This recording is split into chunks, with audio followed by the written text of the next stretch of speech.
for appertaining to his office is guilty of Category C felony and shall be punished as provided by the statutes.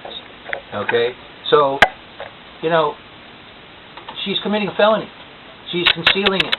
She's saying, I don't have it, even though my office is supposed to maintain these records. Where are they? She goes, well, you know, I don't know. You should go to the state archives. The state archives says, we don't have any of that stuff. We don't know what you're talking about. Maybe you should go to the LCB, the Legislative Council Bureau. The dark shadow government. That's where you were not aware of. So this LCB is a very nebulous organization here that seems to be growing in size and taking on more and more things that are supposed to be government, operated, like the printing office, and they seem to supposedly they have all the records, but they won't give them up because they're not statutorily mandated to do that. Only the Secretary of State is. So they don't have to give you anything. They can hide those records as long as they want. They don't care. They're not mandated by the Constitution to produce those records and store them. So they're out there. They're hanging out there. They're like a third party, like a rogue corporation that says, hey, we don't have to do any of that stuff. There's no statute that tells us what we have to do. But here's what it says. It says any person, and this is in 239.330, any person who knowingly procures or offers any false or forged instrument to be filed, registered, or recorded in any public office. Now, again, we're back to this fraudulent Senate Bill number 2 that does not have enabling language. Not only do we not have that, but they can't show us that it was properly passed. We don't have the roll call. We don't have the yeas and nays. We don't have the proof that it was read 3 times, which is required by the Constitution. We don't have the governor's signature. We can't get any of this stuff. They won't give it to us. Doesn't even meet Joint House Rule number 7. Yeah, and Joint Assembly and Senate Rule number 7 says that all these things have to be followed. And it's not just one thing has to be followed. In fact, it's, for instance, the enabling language has several sections in it, and if any one part of that language is missing, it's null and void. And the point is, it's not there. Also, the bill has to be an enabled bill, which means it has to be signed and it has to be printed by the state printing office before it can be passed. And this bill is typewritten. So, and there's no signatures appearing on it. So, what do we have here? I mean, this is one of those things. This is just turning into one of those Keystone Cop things. We've got us running in circles, Chinese fire drill. They got us running around trying to find all this information, and nobody has it, and nobody's talking about it. Nobody's willing to give it to us. We've asked the Legislative Council Bureau to give it to us, and they say, we don't know what you're talking about. So, if they don't have it, the Secretary of State doesn't have it, the State Archives doesn't have it, where is this stuff?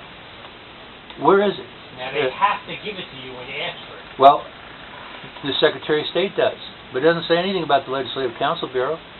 So, what's happened is, somehow, these records have been unconstitutionally transferred from the Secretary of State over to the LCB, the Legislative Council Bureau. How did that happen? Well, when you ask them, they say, there's a Nevada revised statute. Well, we looked that statute up, it doesn't exist. It's not in the statute. Now, who would be authorized to transfer it to the LCB? Well, nobody. It would require a constitutional amendment, which means that all the citizens in the state of Nevada would have to vote to amend the Constitution, and that has not happened. It has to be voted on 2 times. Okay?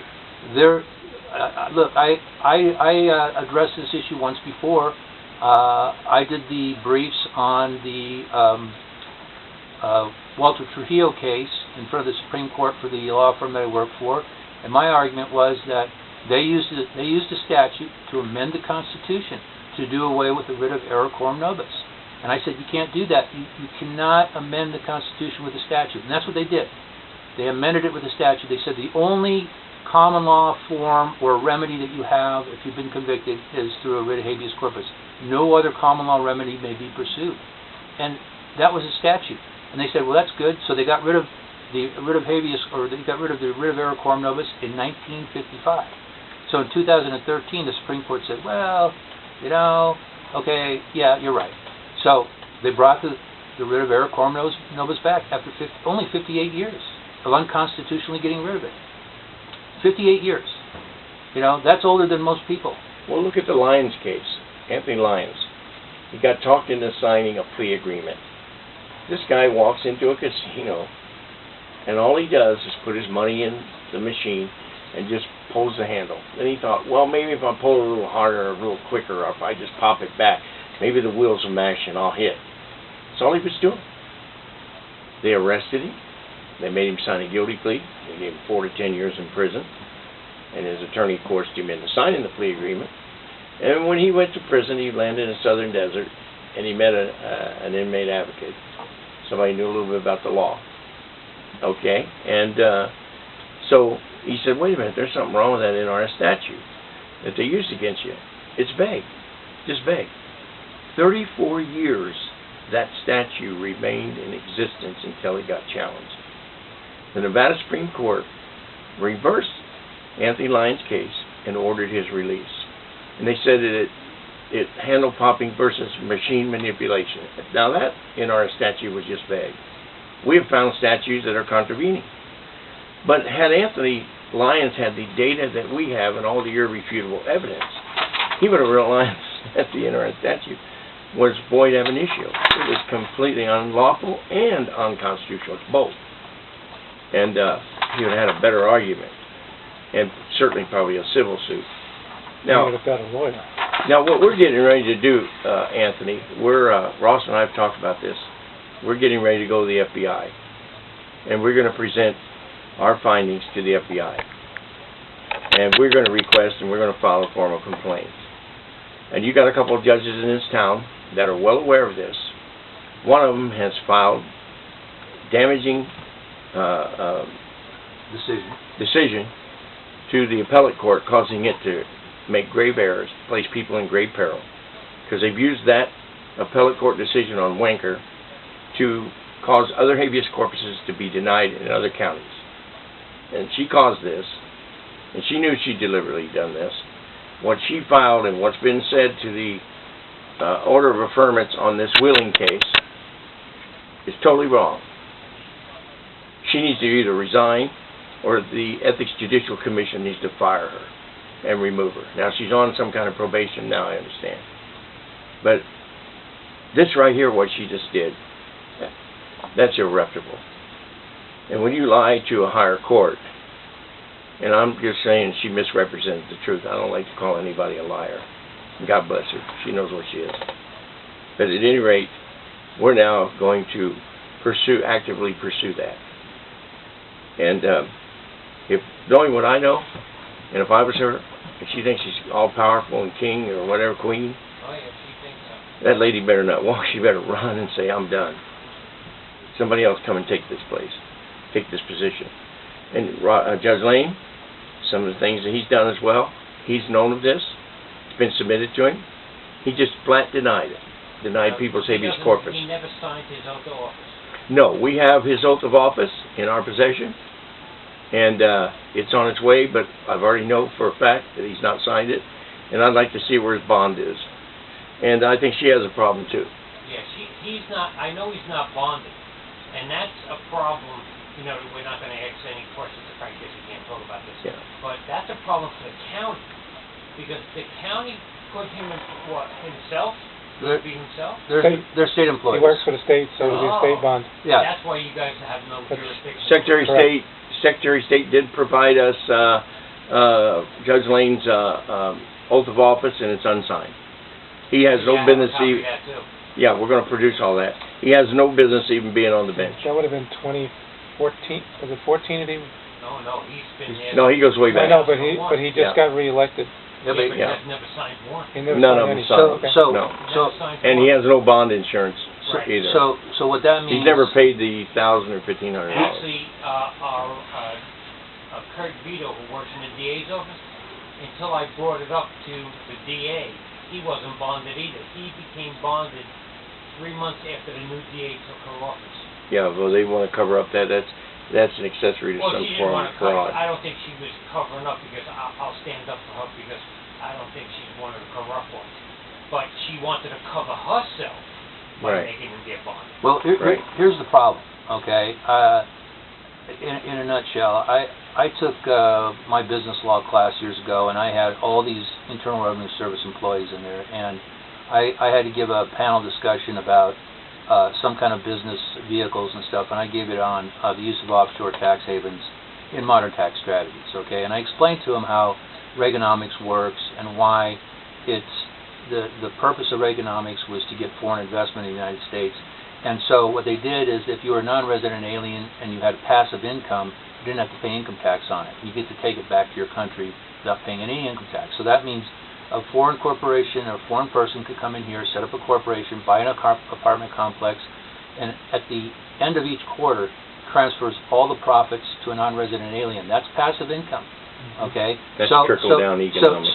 But the whole idea was that they would come in here and they would buy up real estate, they would start the economy moving, start investing in it, and of course this would then make them not want to destroy the American dollar because their investments are over here. So they're kind of torn between, they're between a hard place and a rock. So they can't be playing these games, these international monetary games. So what happened is I had one of the people say, well, I work for the Internal Revenue Service, and I can tell you that anybody who does any kind of business in an offshore tax haven is a criminal, and they're committing fraud, tax evasion.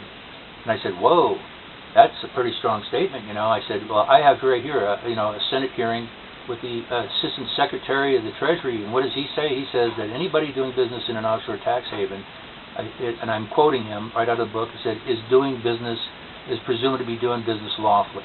I said, so what the problem is, it's information.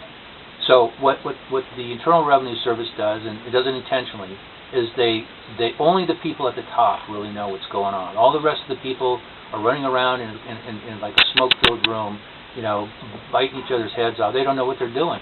And so, I had about 4 or 5 other people that were in my class that were also working for them, and they also made some attacks on some of the things I said. And I said, well, you can't prove it. You can't prove it because I have all the facts right here. I have all these volumes of international investment written by legal scholars, and they all say the same thing that I'm saying. And what you're saying is that you were told by somebody above you that that's what is going on. So you don't really know the law, okay? And I got attacked finally by a very attractive young lady who was also an employee for this service, and she goes, "We are all honest, and we're well trained, and we know the law." And I said, well, that's very interesting. I said, because you know what? I said, let's find out how well you know the law. So earlier in the day, she had been talking to somebody else and said, hey, look at my driver's license. I had a broken hand, and when I went in to get my driver's license, I couldn't sign my name, so my signature box is empty. And so before I did my talk, I went to the library and I got a statute that says that if the signature box is empty, the driver's license is null and void. So I had her show it to the professor, and the professor said, I said, is there a signature in the box? And she goes, no. And I said, when was it issued? She goes, 2 years ago. I go, so for 2 years, I said, this is the problem. For 2 years, you've been driving around with a totally void driver's license, and you have no clue. And this is what I'm talking about. People don't even know what their job is or don't know the law. Now, if I get pulled over and I don't have a signature in the signature box, I'm probably going to go to jail, okay? But because she works for the Internal Revenue Service, they said, ooh, you don't have to sign it if you don't want to. I just don't want to get audited, you know what I'm saying? And even my professor took that position, which, afterwards, I got an A+ on the whole thing because she was laughing her tail off after the class. She said, man, you just totally destroyed them. And I wasn't even nice about it. I was pleasant, but I just said, hey, I'm sorry, you don't know what you're talking about. And so here we are, we got the same thing. This is Wonker made a decision on the issues that we have here that Gary's come up with that are phenomenal. And it's not just one issue with the passage of the law that's a problem. There's like 7 or 8. And so Wonker focuses on one and says, oh no, it's all the enabling language is there. And so on the statute they use, and that's not what Willing argued at all. Yeah, and so not on the NRS passage itself, but on that one particular statute, So she says, oh no, it's all good, and so now they've focused on just that one issue, and they've ignored all the other issues. So it's just like I was telling Gary. I said, look, if, you know, we need to have a zero tolerance, just like they do for the gaming violation laws, okay? If you do one little thing wrong, like this, what was his name, the guy who's popping the handle? Anthony Lyons. Anthony Lyons. He was pulling the handle, and he's pulling it different ways, and they accused him of popping the handle, okay, and manipulating the handle. Cheating at gaming. Cheating at gaming. Zero tolerance. Anything that even comes close is considered cheating, is considered unlawful. How is it that one thing she says is wrong, and all the other stuff she ignores and just gets to ignore it, and then it goes up on appeal, and then they How do you reproduce laws after you repeal them? It says right here in the Supreme Court's order of affirmance, it says, the Nevada revised statutes produce the laws of Nevada as compiled, organized, and here's the best part, and revised. Not by the legislature, but by the Legislative Council. They can't pass laws, they're not legislators. A non-existent branch of government. Now, listen to this. This is the LCB, you know, their own website that says this. It talk about revising laws. It says the statutes, on the other hand, it says revising the statutes, on the other hand, involves these additional and distinguishing operations. 1, the collection into chapters of all sections and part of sections and relate to the same subject and orderly arrangement into sections of material assembled in each chapter. This is the interesting part now. It says, and